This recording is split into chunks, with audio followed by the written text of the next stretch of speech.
Maraming tao, pag meron ka na, bibigyan ka pa. Kita nyo ang mga regalo sa mayayaman, magaganda.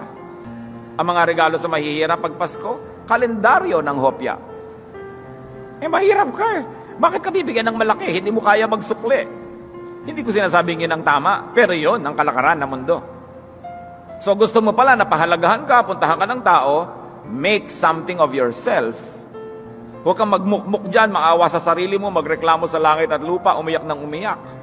Magtrabaho ka, bumangon ka, paasensuhin mo ang iyong buhay, babango ka, pupuntahan ka ng mga tao. Kaya sa mayayaman, yung mayaman na, yung pa ang marami nagpapadala ng bulaklak pag namatay. Yung halos hindi ka na makalakad sa dami ng bulaklak doon sa koridor.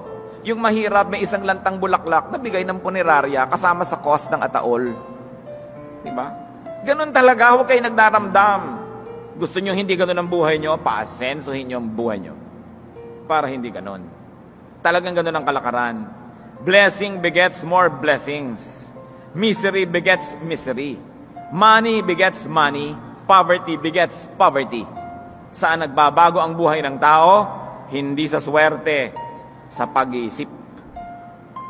Pag nagpasya ka, ayokong maging mahirap. O ayokong patuloy maging mahirap, gagawa ka ng paraan.